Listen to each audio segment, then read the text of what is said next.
Welcome to the Dawgs Table.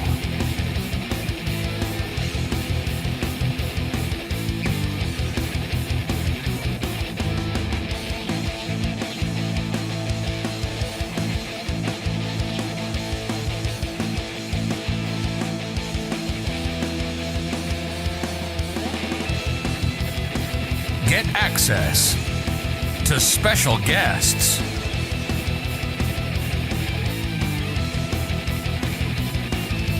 Anyone can join the Dawgs Table.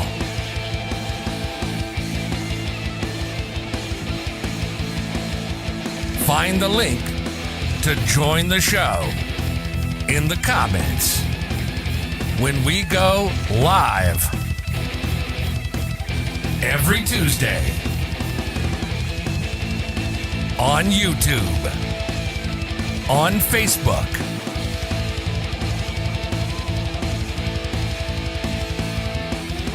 and everywhere on the BIGPLAY network.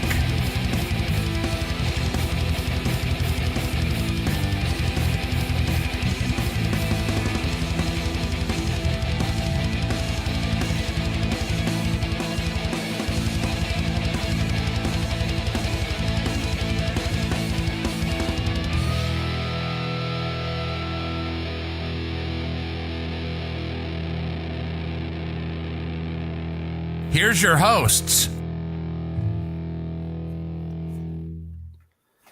Welcome to the Dawgs Table. I'm your host, Craig Fountain. I'm here with Ryan Angelo. How you doing today, Ryan? I'm all right, buddy. Happy Tuesday to you. I'm excited for the show. I am not excited to talk about our Cleveland Browns, though. Oh, it's going to get a little dicey. It's going to get a little dicey, but we are here. I'm a little under the weather, so this is the strongest my voice is going to be today. We are the Dawgs Table. We're a Cleveland Browns roundtable discussion show. We go live to you every Tuesday at 9 p.m. You can find us on YouTube, Facebook, and Twitter, and everywhere Big Play is found. We are brought to you by Labatt Blue Light and Remax Edge Realty, the JC Group, and we have some special guests coming to you today. But first, give us a like today. Give us a like, give us a subscribe, give us a retweet wherever you're watching. If you are on Facebook or YouTube, you can jump into the conversation. You can, like Justin here, make a comment. We'll display it, interact with you, answer your questions. You can argue with us, tell us we're awesome. That never happens, but we're here to talk to you guys. Maybe at some point later in the show, we will post a link in the comments so you guys can come and chat with us. I'm going to bring in our first guest. And we would like to welcome from FanDuel, Gabb Goudy. How are you doing tonight, Gabb? Guys, I'm great. Do you know I could be better? Couldn't be better. Rough week for Cleveland sports. Well, I know like when you say that, the win, isn't it? Right. You're right. Win, isn't it? I'm used to it. It's like having a baby or getting married. Like, is it ever really a good time? Is it ever really a good time? I don't know. We will bring in our second guest now. We have the one and only Sir Yacht. How are you doing today, sir? You don't look well. I feel like I just live in my fucking car. Sorry, I just got done. I was literally just about to say that. I feel like I just live in it. I have a home. I'm okay. Gabb and I saw each other at the Browns game Sunday, and that was morbidly depressing. And then it just got worse. It just didn't get better. No, it was over 2. I was like, we can't go over 2. Like, there's no way. And we did. On the bright side, what was your challenge this week? You didn't have to drink lake water, right, from Lake Erie? Yeah, so here's the thing, though. So people are like, well, thank God you didn't have to do this challenge. I'm like, well, I kind of enjoy it because it's, like, fun stuff for me to do. And it's not like I'm avidly rooting against the team to lose. Like, I'm just doing it because people are like, oh, why don't you do it when they lose? I'm like, well, then I'll be associated with losing. I'd rather be associated with winning. So I was looking forward to drinking some Lake Erie water, but. All right. Well, that makes sense. We're gonna start by just recapping, I guess, as briefly as possible, the shit show that we saw in Cleveland on Sunday. Guys, this was a rough one. We got owned by Bailey Zappi, right? Bill Belichick, head coach, Patriots, legend, right? One of the best coaches, probably the best coach to ever coach in the NFL. It still hurts. We lost to a backup rookie quarterback. And our defense failed miserably once again. We got atrocious quarterback play. Really, Ryan, was there a single bright spot on this team on Sunday? No, the team looked completely disinterested in this game. I mean, it was one of the worst games I've probably seen in person, the Browns play. So Gabb and do you want me to call you Joey or Sir Yacht or? Oh, Joey's fine. Yeah. Joey. Okay. Sir Yacht's hard to like. So Sir Yacht, like, Joey, what you guys were at the game together. What were you guys thinking? Did you guys stay for the whole thing? Yeah. Yes. Okay. Yeah. So somebody asked me like at the end of the first half, like what they think it would be. I'm like, I think the Browns are gonna lose. Sadly, like really? I'm like, yeah, like, but maybe by like a field goal. Like I think it'll be close. Like I don't think anybody thought that that team would just give up. Like they looked bad in the first half, but let's not get it twisted. They fucking gave up all fronts. I mean, Bill Belichick even said it himself. You know, they have an incredibly talented defense. They have an incredibly talented team. And they just can't get it together. And you know, at the end of the day, it's like, how long are we going to keep Joe Woods around? Like, how long are we going to do this? Like, yeah, you have Massage Boy coming back week 12, but like, what the hell is that? I mean, like, what are we even doing here? What is being a Browns fan? What is it? It's always been weird, but it's especially weird this year. I don't know what's going on. Gabb, you posted a photo. You guys were in the dog pound, right? Mm-hmm. You were flipping off the field by the end of the game, well, right? I mean, like, okay, so I said when I said what I said, I didn't mean just that day. This is a continuation of months, days, years, teams on teams. I said this is the worst team I've ever watched in my life, and I didn't mean just in that moment. I just meant like collectively, like this is you know, are they ever going to be good? You know, it's no, hard to, I don't know. I can't say yes. All right, so let me ask some of the hot topic questions, right? Like, and these are some of the major takeaways from this game. Now, we are almost past the Baker Wars. I still can't believe people are talking about him. I don't understand it. Don't look at any of my old takes, by the way. Don't look at my old takes. We won't. We don't see them. Yeah, we don't see them. My takes were probably the same. Never tweeted about Baker. Yep. Don't look at mine either. But you know, now we're getting into, is Andrew Berry a competent GM? Is Kevin Stefanski the coach this franchise needs? Can Jacoby Brissett get us to when Deshaun comes back? Let's just go around. We'll go Ryan, then Gabb, then Joey. Kevin Stefanski. I mean, should we even talk about his job being on the line? It's getting close. I don't think he's quite on the hot seat yet. I think he still has some issues that he needs to work out with his game planning and his situational play calling. He has some things happen here and there that kind of like truly makes you scratch your head. But you know, ultimately the buck stops with him, right? We're seeing the same issues week after week. We're seeing the same problems, undisciplined football, execution issues. You know, these are NFL guys. They should be doing this stuff in their sleep. So when you got a team that looks completely disinterested on the field and gives up at halftime, essentially like a 4th and 5th grade tackle football team, I mean, that goes back to your coach. What's going on? Why is this happening? Gabb, your thoughts? I mean, I agree with that too. But then at the same point, if you bring someone else in, I feel like they're still going to do the same thing. Right. Like even even the stuff like this is not Kevin Stefanski, but like even with Joe Woods, you get rid of him. I feel like the players are still not playing to their fullest extent. They're giving up on multiple plays. I just don't think anyone's trying to their best ability. One thing goes bad and then everything else goes. Hey Gabb, if the Browns get rid of Joe Woods, are the defensive players still going to go to West 6 and party and not focus on football? They'll probably throw a party. Yeah, that's probably what I'm thinking too. I have a hot take. And here's my hot take. Oh, God. I think Andrew Berry and Kevin Stefanski going to Ivy League schools has, like, put them on this pedestal, like, oh, these guys are geniuses. Now, here's the thing. I actually do like Andrew Berry and Kevin Stefanski a lot. I just wanted to share my hot take. But, like, here's the thing. If we're going to have a revolving door of coaches and revolving door of quarterbacks, we've seen it time and time again since 1999. The inconsistency is the reason why the Browns are one of the most dysfunctional teams in the NFL. They have the talent now, and it is working out. And here's the thing. I don't think Kevin Stefanski's on any hot seat at all. I think he should be on a cool seat, if anything. But they got to figure something out. They are playing with a backup quarterback right now. That's you know, as much as we love Jacoby Brissett, he's not really a starter. He's kind of a quarterback before Massage Boy comes back. But I shouldn't be calling him that. Anyways, I don't know. It just I don't know what else to call him. I've not talked about that guy at all, and I don't want to. I don't know. I don't know what's going on. Yeah, what the fuck is going on? It's tough because, on one hand, like, Kevin Stefanski and Andrew Berry have the tools to succeed. They have they're smart guys. Berry has infused talent into this team and into this locker room. But at the end of the day, coaching isn't a one-pronged thing. Like, it's one thing to be able to call plays. It's one thing to be able to motivate guys. It's one thing to be able to manage your coaching staff, to manage the players, to be productive, right?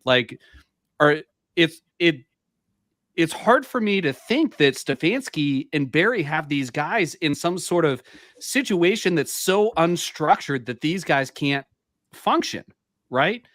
How is a team this talented so bad? Or how are we so wrong about what kind of talent is on this team? I don't know what the real question is, but the big thing to me is, and Joey, I'll start with you on this one, is there is no right answer for this, but I don't think Kevin Stefanski's on the hot seat, but what he does with Joe Woods will ultimately affect what happens with his tenure in Cleveland. And right now, Joe Woods, in my opinion, needs to go. He's either A, not preparing the players, B, not giving them the tools to succeed. I don't even know what number 3 and 4 are, but he's not doing the job. Now, ultimately, that does reflect on Stefanski, right? Like, Stefanski brought Joe Woods in. Stefanski is Joe Woods' boss. He should be able to go to Joe and say, hey, Joe, we've been friends for over a decade. We've worked together for over a decade. Like, can you get your shit together so I don't have to be the asshole, right? Right. But that's not happening. Or if it is, it's not working. So, Joey, tell me, should we fire Joe Woods? Should have fired him yesterday. Should have fired him before this year. Should put him in Guantanamo Bay. Should get him in Alcatraz, Hogwarts, whatever you call it. Here's the thing. We've seen this before. Like, this is the first time. This is not the first time that people have tweeted out fire Joe Woods. Now, I'm not saying to listen to Brown Twitter. Brown Twitter is fucking toxic. However, the thing that Brown Twitter has gotten very, very right is that Joe Woods should have been gone a very, very long time ago. I'm not a fan of anybody being unemployed, and hopefully he gets a job somewhere else. He should not be a defensive coordinator here. I mean, you have people, national media people, saying that defense is so incompetent. We've given up the second most yards in the NFL behind I forget who. We had the second easiest schedule in the NFL, and we're 2-4 because of our defense. You could argue right now we should be 4. Wait, we're 2-4, right? Mm-hmm. We're 2-4. Yeah. Mm-hmm. Jesus, we should be 5-1. I think we should be 5-1. I mean, easily could be, yeah. Yeah, for sure. We could easily be 5-1, or we are a missed field goal or a game-winning field goal from 58 yards in a game we shouldn't have won, away from being 1-5. Right. I mean, you can look at it both ways. I am normally a glass half full guy, but we are much closer to 1-5 than we are to 5-1. Yeah, I would agree with that. So Gabb, what are your thoughts on Joe Wood? See, now I think Joe Woods, I think he needs to go, but I just don't know what it's going to do right now. Like, you get rid of him today, what's that going to do for them this week? You're still going to get ran all over by Lamar. The players aren't doing what they need to do either. You get rid of him, they're still not trying. They can't make a tackle. They're not even in anywhere they need to be. They can't communicate with each other. And I know there's a lot of issues with him, but they also have issues within themselves. Maybe a new person will give them some kind of motivation to do something, but I don't think anything is going to fix what they're doing right now. It's one thing, like, there's the potential that it sends a message. Like, you're right. Like, there is no real good plan for what happens after. You got to promote from within. And the positional coaches you'd be pulling from, the guys with experience, have some of the worst units on our defense. So, they're not exactly earning the interim title. The only thing that really comes from firing Joe Woods is sending a message. Yeah, I have another theory about them. Sure. Sorry, I'm just interrupting. I have another theory. So our defense, last year they got it together. They were really good. I think they got too full of themselves. They're like, we're this good. The quarterback is holding us back. Once he's gone, we're going to be good, which, we all thought that too. And now they're just not doing anything, like no effort. They got this big head and they got embarrassed, and now they're all pointing fingers at each other. The lack of accountability has been astounding, and the unwillingness to accept any sort of blame is also astounding. Yeah, the offense will take the blame every single day. Sure.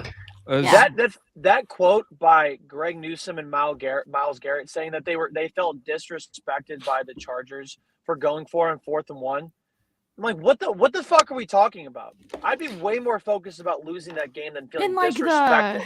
The disrespected by the boos. I'm like, come on, guys. Yeah, I mean, they went for it because they thought they could beat you, because you gave them an opportunity to feel that way. Like, how is that being disrespectful? That doesn't make sense to me at all. Also, the boos got louder ever since they said that. Ever since they said that, they were disrespected. And they're more often. Yeah. And they're more deserved. Here's the thing. Besides Nick Chubb, I would say Nick Chubb is a leader by example. Is there any other leader on this team? Could you name another I wouldn't even say Myles is a leader right now. I would agree. I would not say Myles either. And he can't be. But, there's one guy that started to speak up, and I don't know that if he has the influence or the ability to be a leader on offense, but you're starting to hear some of these guys that don't normally talk speak up and start saying what they think. Jack Conklin's one of them. He said something he normally wouldn't say, and he told the media, hey, like, why aren't we running the ball every single play? Like, that's what I want to do. That's not my job, but that's what I want to do. There seems to be a lot of contentment on defense, and unwillingness to change, and unwillingness to get better. Bringing in Deion Jones and, the nose tackle from Atlanta, I mean, that's not going to change the world. Right. Brian, we haven't gotten to you yet. Go ahead. No, it's extremely frustrating for us as fans, because it's like the same problems every regime that we have. So, it's hard to pinpoint what the issue is. So we're looking at either Joe Woods is not preparing the defense the way that it should be, or the team is not responding to him and wants him to be gone, because that's what it looked like this past week, right? It sort of looked like they were disinterested. They looked like they were trying to get a coach fired, whether it was the head coach or, coordinator or whoever, we don't know. But, that just says more about our team in the long run, in my opinion, than it does anything else, is that they can't go out and do their jobs appropriately, and they're trying to just get rid of somebody. If that's truly what the issue is, like, it just boggles my mind that we're still having this problem. There's just too much talent for them to be doing that. We need more dogs like that dog in the background. We don't have any dogs. We have cats. We need dogs. Yeah, sorry about that. Well, you thought you had some dogs. You had men barking in their freaking live streams on Instagram. Right. You have all the posts. None of that has worked out either. Right. So No, it's just they don't play with fire. They don't execute. They look like they're just completely winging it every time they're on the field. And like you said, it's got to be either a coaching issue or it's them just not executing. And I think that says more about the team than the coaching issue would. The problem right now is that it is the best and worst time to fire Joe Woods. Yeah. Like it is the best time to do it. It's also the worst time. It is such a catch-22 right now. It's unbelievable. But something needs to change. And our defense started off slow last year, not this bad. But by the end of the year, we're like, maybe Joe Woods doesn't have a hot seat anymore.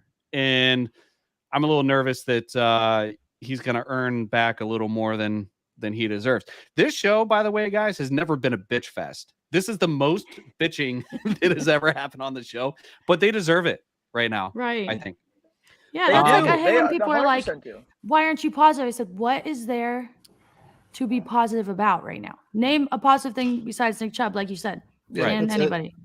The team isn't being relocated again. That's positive. That's I suppose that's a positive. But no, like I've gotten those comments too. And it's like, the being a fan and being positive, they aren't mutually exclusive. Like I've had people tell me to get on the bandwagon with Jacoby Brissett and some of the other things that I'm down on. And it's like, you can be a fan and be realistic at the same time. You don't have to think your team's going undefeated to be a fan. Which brings us to the next thing, Jacoby Brissett. I'm not a victory lap guy. I'm going to take one today. Jacoby Brissett is everything that I said he would be. This is what you're going to see week in and week out. From now on, this is the real Jacoby Brissett. I was right. 98% of Browns Twitter, and I tweeted this out, 98% of Browns Twitter was wrong about Jacoby Brissett. Doesn't turn the ball over. Game manager. Won't lose you games. Doesn't, better than a career backup. I had top 5 or top 15 quarterback. I heard Pro Bowl 2 weeks ago. Oh God. Now that one's too far. Yeah. Give me a break. And now it's, he had one bad week. He may have thrown away 3 games, but he played like a great quarterback for, 98% of the game. And then, he should have never been in that position, and he's top 10 in QBR and this and that and the other. Jacoby Brissett's not going to get us to a position to where we're going to make the playoffs once Watson comes back. And that's if Watson comes back and steps in as if he hasn't been off the field for 2.5 years. So do you guys think that we can stay in the season with Jacoby Brissett? Let's say our defense gets somewhat better. Maybe we're not the worst defense in the league. Maybe we're somewhere middle of the pack. We find a way in the next 2 weeks to bring our defense to the middle of the pack. Can Jacoby Brissett get us to a place where we can be competitive to finish out the season? Ryan, I'll start with you this time. It's no secret that I've been a proponent of him. I think he's better than what he did this past weekend. He obviously had a terrible game. I don't discount that, and I'll let you have your victory lap. We've argued about this plenty of times, but I think he can. I think it's just he's had us in position to win games, and he's been put in some pretty crappy spots after he's put us in position to win games. So, I think it's possible. I don't think the real Jacoby is what we saw this weekend. I think he's slightly better than that, but he's a backup. We all knew that. He's a backup. He's not a starter. He's not a top 10 quarterback. He's probably not even a top 15 quarterback, but I just do think that if he had a solid defense every week, I think he is good enough that he could keep us in position to win games. It sucks. Excuse me. I'm sick. It sucks because he's an easy guy to root for. You watch his press conferences, you see the way he handles himself, and that, that's not a person I want to criticize. Right. And I've been called soft by leading with that. They're like, don't criticize a guy, but lead with, I don't want to be down on this guy, but, because he's a nice guy. But I feel bad criticizing him, but he is what he is. Gab, do you have any thoughts? Well, I kind of feel bad for him because he probably shouldn't even be in this position to begin with. Sure. He shouldn't be a starter. Shouldn't be starting in the NFL. He's a great backup, sure. If anyone thought that he was going to go out here and win every single game, you're lying to yourself. I don't know how you did it. Don't know how you did it last year. Don't know how you're doing it this year because I don't know what part of him doing it. I don't know what you thought was going to be that great. He's not the worst quarterback in the NFL. Baker is. Yeah, right. He's a first round. See, you have a first round draft pick playing awful. You have a guy that's supposed to be a career backup, not playing great. He's playing like a backup. It's just not that good of football. And if you thought it was going to be, I'm sorry that your feelings got hurt again. My social media feeds must just be feeding me the overly positive takes or something, because all I saw was this guy's going to get us to 5-1. It's a layup. And then Deshaun Watson's going to come back week 6. Now week 11, and he'll get us you're there. Playing the Bills, Bucks, Ravens, Bengals. That's 4 losses right there. You can't tell me that they can win 2 of those games. Not the way they're playing right now. No. And Ben here says with a halfway competent defense, we are at least 4-2. Ben, you're showing your Canadian self with that defense spelling. I'll take it though. Thank you for joining from Canada. But I agree. But I said earlier, we are so much closer to 1-5 than we are to 5-1. Jacoby Brissett shouldn't have to bail us out of those positions, but I was told that when it matters, he's not going to turn the ball over, and that's the only time he has done it. Up until this week, he was just turned the ball over for the hell of it, apparently. But Joey, what are your thoughts? Here's the thing, like Gab said. First off, congratulations on your victory lap. I hope you feel good about that. What did he say? Congratulations on your victory lap. The Browns are still 2-4. Congratulations. They are 2-4. I hope that makes you feel better. We'll take the moral victories. At least there's something that you can cheer about. That is something. This whole time I want to be wrong. I would rather be wrong. No, you're good. I tweeted out preseason that Josh Dobbs is him and he should be QB1. So I think that's a much worse take. And again, you could just search Sir Yacht Baker Mayfield on Twitter and you can make yourself feel a lot better. All the takes are bad. Secondly, the reason why Jacoby Brissett is in there is because the guy who was supposed to be there isn't on the field right now. And a lot of people I feel like are much more critical of these other people because it's much easier because there's the big elephant in the room, and that is the guy that isn't on there for all the reasons that we know. So I think Jacoby, for being a backup quarterback, is doing a pretty good job. These losses are not on Jacoby, and we all know this. It's the fucking defense. And yes, we could say that the Browns are closer to 1-5 than 5-1, but that's football for you. A few plays, if you make them, are gonna give you the win. If you don't make those plays, you're gonna lose. So again, there's no accountability on this team. There's no leadership. The guy who's supposed to be the leader is suspended until week 12. It's an absolute fucking shit show from top to bottom, and it starts with Jimmy Haslam. Until Jimmy Haslam gets the fuck out of Cleveland, the Browns are always going to be the Browns. He is a fucking idiot.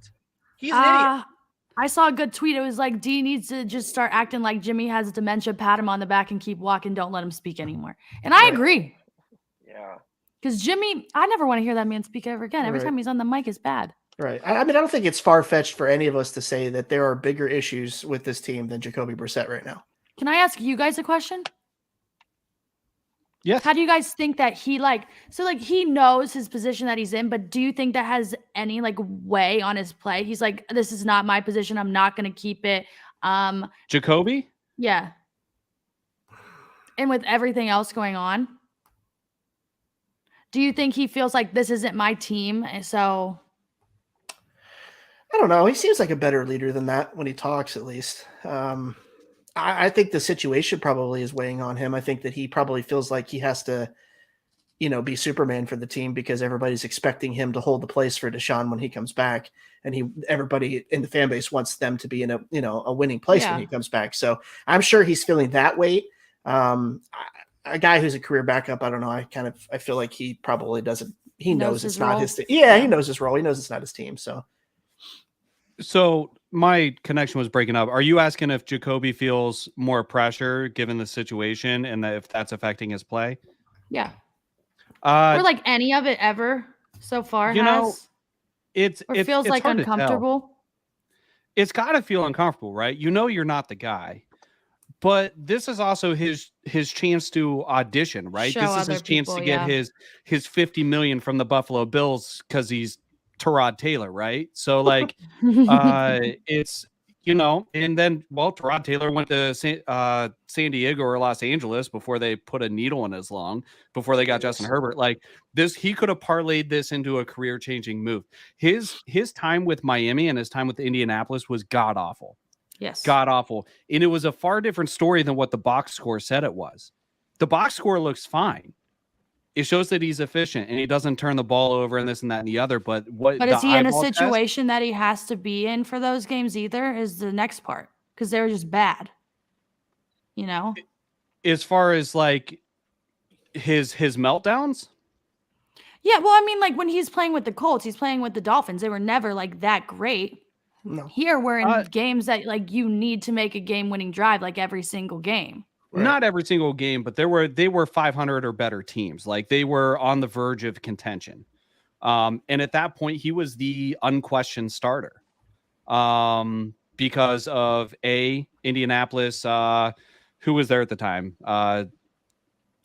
Who'd they bring in? Was it somebody was injured? And then when he went to Miami, was it Tua that was injured? So there was nobody looking over his shoulder. The expectations were low. Right. That's a good question. He's not active on social media. The national media, I don't think is trying to dunk on him or anything. No. I think everybody knows. I think they feel bad for him, honestly. Right. I think everybody knows he's a career backup and he's when his team is being successful, he can do enough to lead you or put you in a position to get a victory. But his team and the players around him are putting him in positions where he has to be a superstar, and that's just not what he is. And I think that's the difference. And I'm sure he probably feels that. And to be fair to Jacoby, like, he did play outstanding for the first 5 games of the season. He played very well. Yeah. I actually think he played better. He played far better than I expected him to. But 3 picks to seal the game in the wrong direction is a big thing. And if you can't handle those, like, I get it. Not every quarterback's going to lead you down and win the game. But I'd rather go out swinging than turn the ball over. I mean, that doesn't make sense, I guess. That's a baseball / football reference. But, like, I don't know. It's just like, where does he mentally go in these situations? Like, can he not handle the pressure? I don't know. It's a tough one. Can you guys still see me? I'm like losing you over here. I don't know if you can hear me. Yeah, I can see you. Okay. I think you're just blind. I'm just blind. Yeah. All right. So we have Joe Woods Kevin Stefanski shouldn't be fired. Joe Woods maybe, but, like, what are you gonna do? No, he should go. No, Joe Woods definitely Oh my should God. be gone. Okay. Who is saying maybe? Who said Me. maybe? Yeah.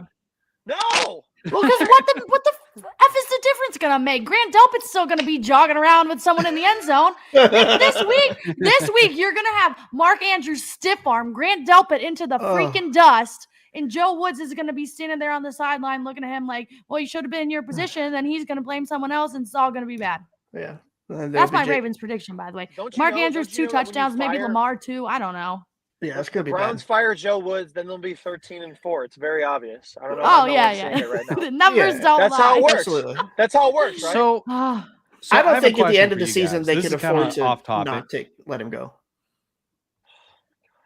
If he's still here next season, Like, see, I can do next season. I can't do right now. No, not right now. He's Yeah, got- I get that. Actually, got, like, no, dirt on wait. somebody.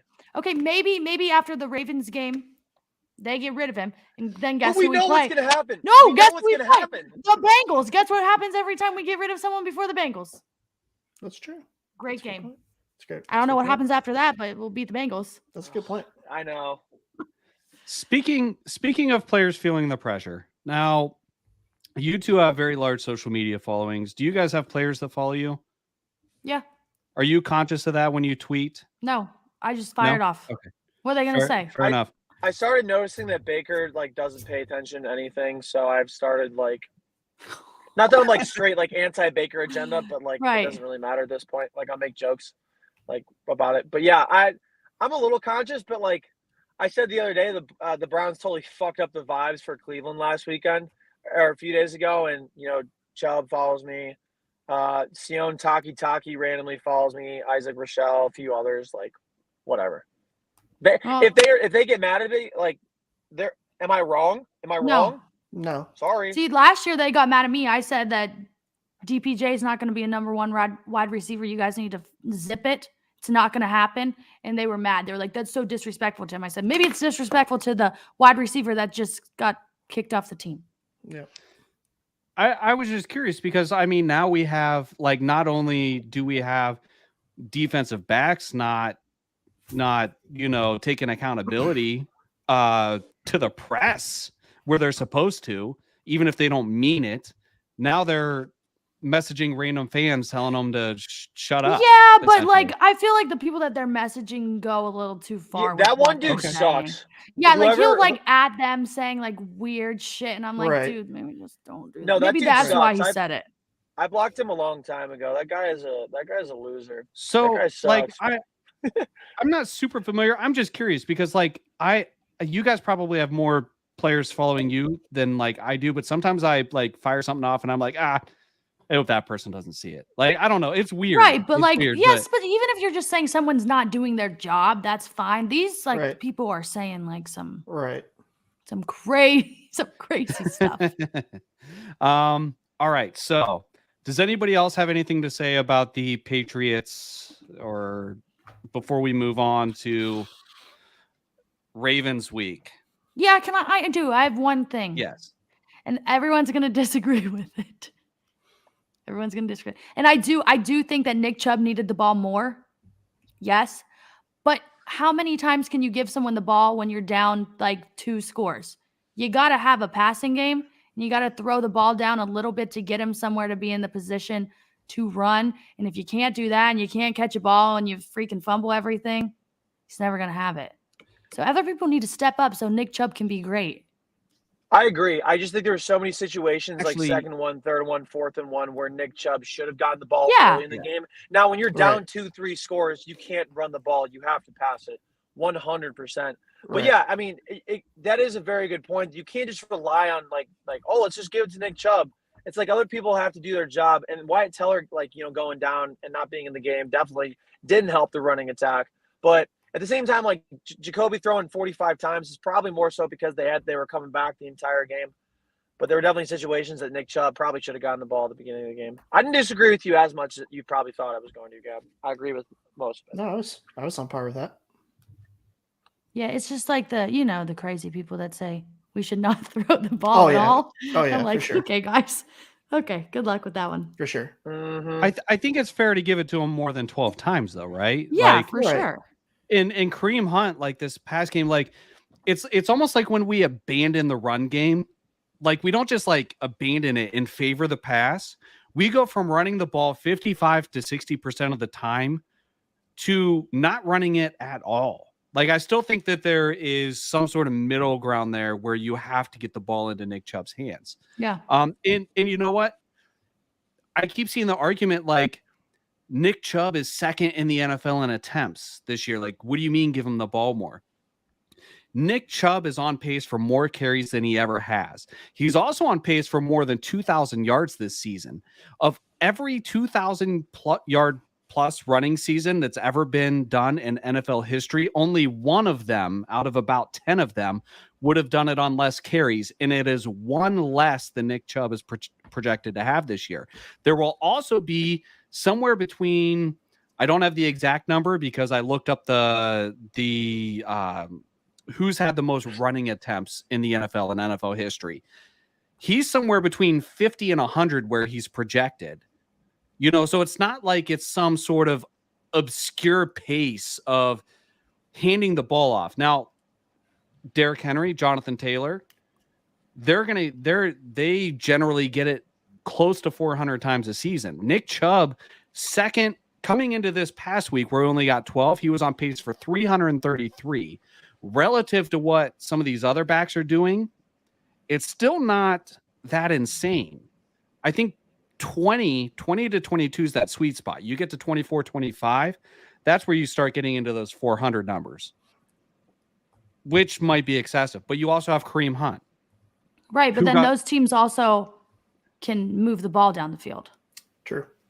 And we can't do anything. Right. With the way that they're able to move the ball with this offensive line and with the backfield that they have, they should open up every game attempting to shove the ball down their opponent's throat. Set up the run game to set up your passing game, but for some reason they tend to get an interception on the first throw. Right, they get a little too cute sometimes, and I don't. That's the part I don't understand. That's where I'm a proponent where I say, yeah, he needs to get the ball more. It's not when they're down 2-3 scores late in the game. Like I could care less who gets the ball at that point. You just need to score.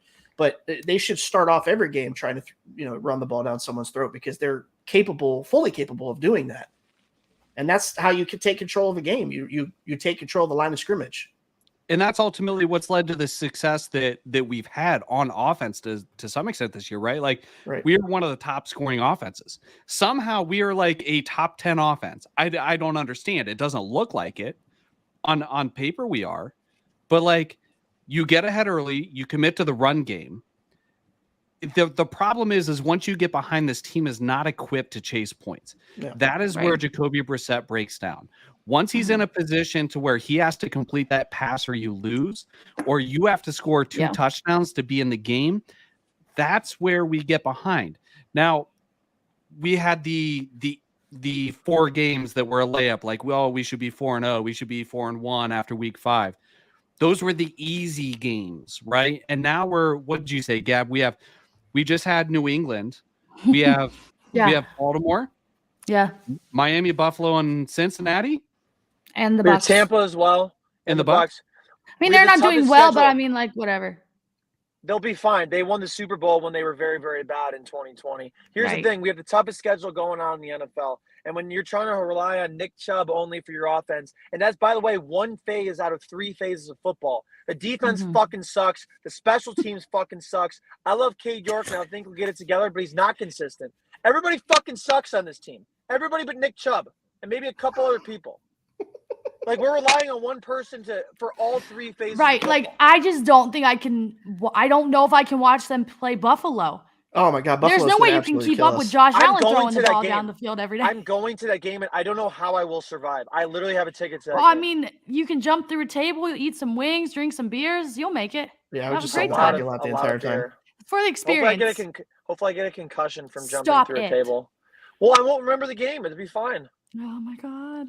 Yeah, this is an opportunity to come up with some pretty crazy challenges you may not have to do. Right. I don't think I'm coming up with one this weekend. They don't fucking deserve my time. So honestly, though, we think it's bad now. You know, the vibe is bad around this organization. How bad is it going to get over the next 4 weeks? I don't know. They ruined the Guardians vibe. That's all I know. The Guardians ruined the whole day of the vibe. Are we going to be DEFCON 5? 4 weeks from now? Oh yeah. Yeah, because we're going to be 2-9. What are the odds we are not 2-9? Yeah. I mean, we might be like maybe there's like an 3-8. accident. Yeah. An accident, we might accidentally win a game. Yeah. Yeah. I doubt Not it. when Joe Woods is there. Not when Joe Woods is there. I mean, imagine the way that this secondary plays against the Miami Dolphins wide receiver group. No. Oh, Tyreek Hill and Jalen Waddle. Seriously. They can't even stay next to tight ends and fat fullbacks. How are they going to stay with those dudes? Hunter Henry, there was nobody within 20 yards of Hunter Henry or whatever the fuck. All the Patriots have are white receivers. I don't know who the fuck anybody is. They can't stay next to any of these guys. You're going to stay next to Jalen Waddle and Tyreek Hill? No, I don't think so. Happening. No way. Yeah, I don't want to see that. I mean, it's already been bad. I can't watch. See, I feel bad for saying this, but I can't watch Denzel Ward either. He's been pissing me off. Yeah, he's been playing rough. I agree. People are starting to ask questions about him, and it's only going to get worse. It's going to be, does he deserve the money? In past years, the Browns may have been bad, but they fought. This team is embarrassing to watch. That game, I mean, I don't want to necessarily focus too much on that game, but that was one of the worst games I've ever seen in person. My dad was a season ticket holder, when I was growing up, so I watched a lot of bad football. But a lot of those teams fought. There was a lot of bad teams that didn't fight. That team on Sunday did not fucking fight, and it's week 6. This is going to be week 7 or week 8, whatever the fuck. I don't even know what week it is. It's such a joke. This is such a wash of a season already. The team doesn't fucking care. They're going to cash their millions of dollars of checks, go party on West 6, and not give a fuck at the end of the day. So why should we give a fuck? Why should we go to the games and fund them to go do dumb shit, to not give a fuck about the season? There are a lot of people that do in that locker room. Step the fuck up. Step the fuck up and save the season. If you really do care. If you don't even want to just cash a check, walk through the emotions, fine by me. I'm not going to fucking pay attention to it. It's safe to say the silent leadership is not going to work with this team. So Ben's asking, how's the Stefanski-Zimmer relationship? Any chance? Listen, so a lot of these moves that you see people saying, that's not an open container. So it's a water bottle. Oh, it's a water bottle. It's a gallon of water. You ever see water? I thought that was okay. Hold it like you were. It looked like a margarita glass. Oh, there are so many people that just think I drink all the time. I never drink. Anyways, it's not an open container. Anyways, some of these bright ideas that we have going around, that's all after the season stuff. If Joe Woods lasts the season and somehow they fire him after the season, then you can look at Zimmer. You can look at some of those other guys. No chance one of these guys comes in the middle of the season. No. I don't think so. We think Mike Zimmer is going to fucking save us? We're done. They're not going to, let's be honest, they're not going to fire Joe Woods in the middle of the season. No, they've already said it. They've already said they're not going to. No, there's no way. I don't see it. I don't see it from them. I can't see Kevin Stefanski firing somebody in the middle of the season. Yeah, it's gonna get ugly. I think it's gonna get ugly. But if he has a late season resurgence, then he'll stick around next year, and they're going to stick with him. here's another thing. The longer Kevin Stefanski sticks with Joe Woods, the more opportunity he has to hit the reset button on his clock, right? Because the clock's already reset with Watson. Because they're going to give him time with Watson. He starts going with Watson. That defense starts failing, and he says, we can't win because the defense, we didn't have any option to get rid of them. We didn't have prospects. We didn't have this. We didn't have that. Now's the time to let him go. He's hitting the reset button once again. I think that is actually a part of it. Joe here says, because he doesn't have any balls, he should be fired. Listen. This is a tough position for leadership from everybody, right? Like Haslam could tell Stefanski to fire Joe Woods. Hey, I know he's your friend, but I'm telling you, you are firing him. Get it done or you're gone. Yeah. That's not good owner-coach relationship. Andrew Berry. Wouldn't expect anything less from Jimmy Haslam, though. You're right, though. You're right. You are right, but that's not great. Andrew Berry could say, "Hey, Kevin, it's not working out with Joe. Like, I didn't think we'd have to tell you this, but it's time to cut the cord. So let's get it done, or I'm going to do it." Right. Also not good.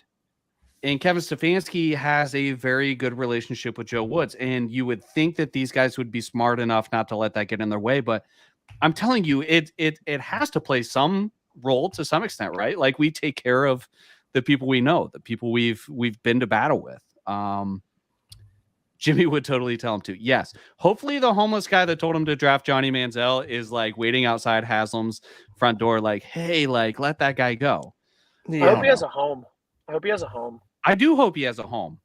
And it's unhoused, I think, now, but we have absolutely no mean dudes on defense. No one is afraid to get down in the trenches with our team. Stefanski is a good coach, but he is a square, and I've never heard him say anything that would motivate, inspire me as a football player. Here's the other thing. We are not in the locker room. Stefanski could have another side to him. We don't know. We don't know. He may not let us see it. Right, but they're also like you're a grown man. You don't need someone else to motivate you to be good. No. You're professionals. It's not his job to motivate the fucking fan base too. I mean, that'd be cool to see him scream a little. Yeah, it would be cool to see him get a little bit fired up. A little bit. That's what got Urban Meyer in trouble at this level. Was he's like, well, yeah, but Urban Meyer was kicking people. I think there's a difference when you're dealing with professionals and you have to treat them in a different way where they can motivate. I don't know. Urban Meyer was fingering co-eds. That's what I'm saying. He was out with the co-eds a little too much. That wasn't why he got fired. Because of everything else. The kick was just the icing on the cake. That was there. It just gave it an alibi to finally fire him. Man, maybe we just need Joe Woods to kick a defensive player. Oh God! kick Grant Delpit. Right. Or just get so frustrated in the middle of the game, he just like trips somebody as they're running past him. Like just maybe you kick him in the back of the neck hard enough, he'll finally fucking cover somebody. I don't know, man. Sorry, I shouldn't have said that. I appreciate you guys. This is a therapy session for me. It's all good, buddy. It's all good. If you couldn't tell us, it's therapy. So let's backtrack. So I'm going to zoom in on this. I don't know if you want me to or not, but you mentioned something about the defense out being very Justin Gilbert, Johnny Manziel earlier. I wouldn't say it's defense. I would say all. All really? Yeah. Well, yeah. I'm not down. I won't say anything crazy. I'll just say I had people saying, "Oh, what are they doing?" I'm like, you were literally there with them last year doing the same thing. To the person that said, "What's the T?" I said, "You were literally there in Barley House with the linemen and the whole team last year. Don't act like it's anything different. Every year it's the same thing.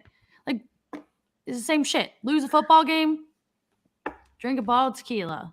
That's the thing. Celebrating a loss against your rival, the Pittsburgh Steelers, at Barley House shows me that no one gives a fuck. Nobody cared. Would you prefer party with the Steelers in the front, or don't invite your teammates and only a few can party in the back of it?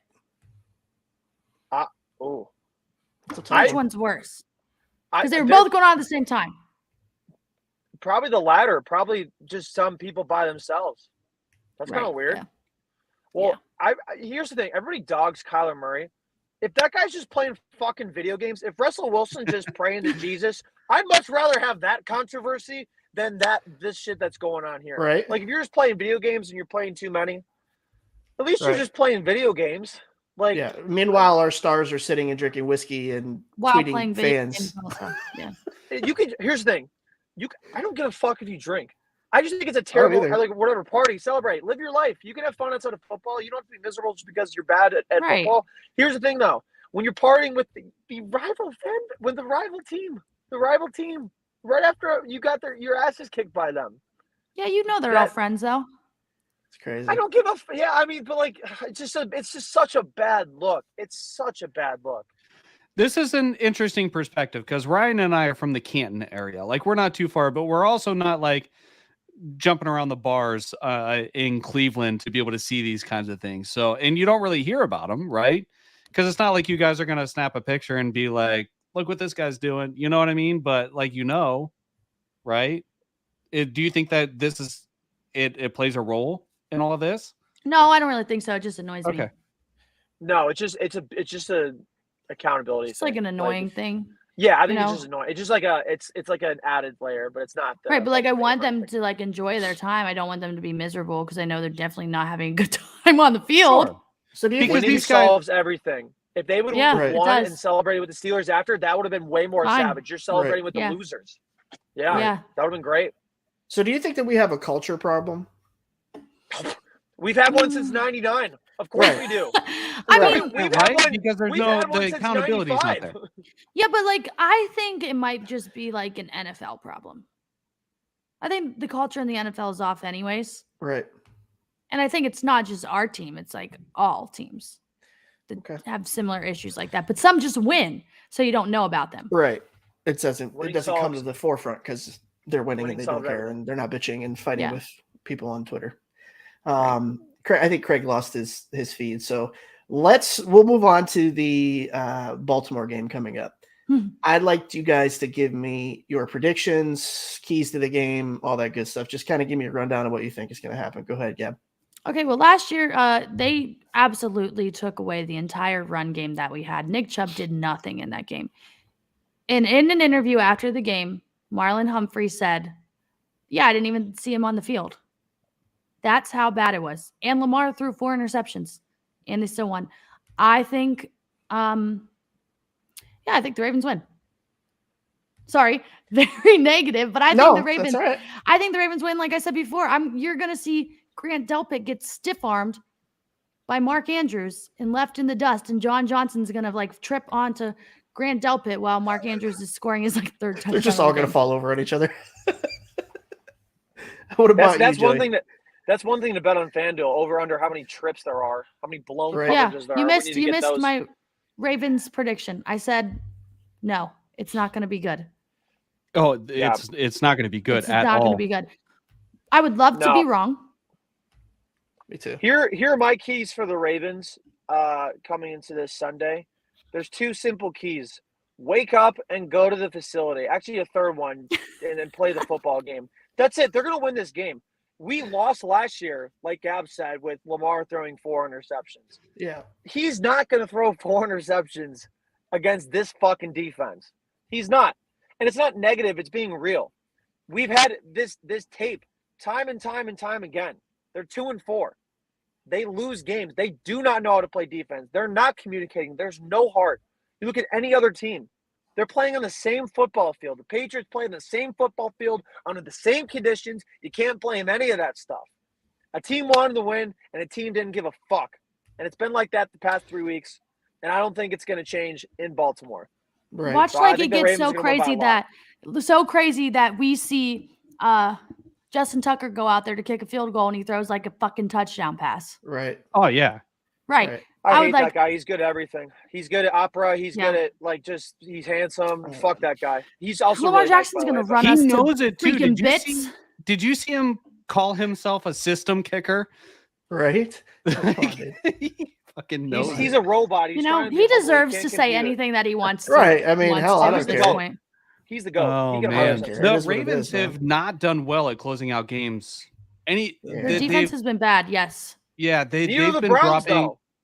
Look at us trying to close out a game. Yeah. No, that's what I'm saying though. Our defense isn't bad though; it's atrocious. Like there's a different level of bad. Like it's completely off of the pier. Like we've just jumped off into the water.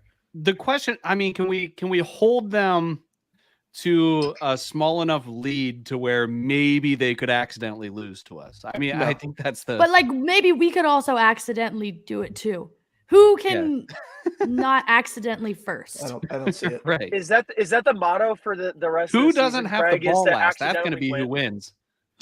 Accidentally Who doesn't- win. That's the motto. The Ravens just signed Deshaun Jackson today, by the way. Oh man. Yeah. Watch Deshaun Jackson have like 2 touchdowns and 100 yards against us. See, his little wish lid you looks did. like a margarita cup. I'm telling you, it was the lid. It's pretty sick. It's pretty sick. How many rushing yards for Lamar? Ooh. Oh, I'm gonna say A Over lot. 100. Yeah, it's gonna be over a lot. 100. Over They- 100. It's, The I mean, Browns- The Browns have not been able to figure out Do Lamar you have Jackson. the over under on that? It's probably not. That's probably not out yet, but I'll look it up. I mean, I can't picture anything good happening for this Browns defense. Every time a receiver catches a ball, there's nobody within 5 to 7 yards of that. Like, I just don't understand that. I could play defensive back. My short, chubby ass could play defensive back better than probably 90% of the Browns defense. Okay. Yeah, So nothing I would wrong at with least that. be close. I would at least try to catch the ball or to knock it down. These guys are like not even in the vicinity. I don't get it. I mean, some of it could depend on who's available for the Ravens, right? So, like, they've been depending on Kenyon Drake, who Well, he had 100 yards. he had 100 yards, which is insane because he's not like a guy that you really have a lot of faith in. Like, it's not Right. like you see Mhm. J.K. Dobbins is out. I'm sticking that guy in on FanDuel, right? So, Right. Lamar is still the threat on the ground, but even if Gus Edwards is back, he's having injury issues. Even if Justice Hill is back, injury issues. Kenyon Drake, I mean, the way this defense is going, I mean, maybe he does it again. I don't know. Isn't Dobbins active? He jammed up his knee. Last okay. week it was all Kenyon Drake. Okay. But I thought he was active for some reason. But They have maybe like I'm wrong. But he 18 might running be. backs. One of them has both legs. I don't know. They've got a lot of Either guys. way, it doesn't matter. Yeah, it's gonna be a long Sunday. Also, I feel like our defense, like when I watch them, I feel like they're just so weak. Like they literally can't tackle someone. They go to tackle someone and they drag them 5 Right. yards. Right. It's just bad. It's everything. Execution, technique. I mean, it's really, really bad. I don't get it. All right. So not looking good for this Sunday. We are an hour in. Gab, thank you for coming in on the show. We appreciate you. Gab You is got it. with FanDuel. You'll see her handle there next to her microphone down there on the screen. Joey is Sir Yacht. Do you have any projects or anything you want to plug? Got something in the works that is very exciting that will probably drop next month at some point. No, but thank you for this therapy session. Yes. I'm sorry for yelling a lot. You're good, Joey. We love it. Gab followed me back on Twitter, Joe. You got to do it too, brother. All right. I'll follow both of you guys. There you go, bud. All right. But no, thank you so much for both of you guys joining the Yeah, show. for real. And We taking the appreciate it, guys. time. Thank you so much. It's not the best week for Cleveland sports. We'll have to do it under better circumstances sometimes. But Maybe tomorrow will be better. Cavs tomorrow. Yeah, Cavs true. Cavs Cavs tomorrow. tomorrow. There you We'll go. have the There's Cavs still so far. hope. There's still hope. All right. So thank you guys for joining the show once again. That is Sir Yacht and Gabb Goudy. We are the Dawgs Table, a Cleveland Browns Roundtable discussion show brought to you by Labatt Blue Light and Remax Edge Realty, the JC Group. We are brought to you by Big Play. We will be back next Tuesday at 9 o'clock. Until next time, go Browns. Go Browns.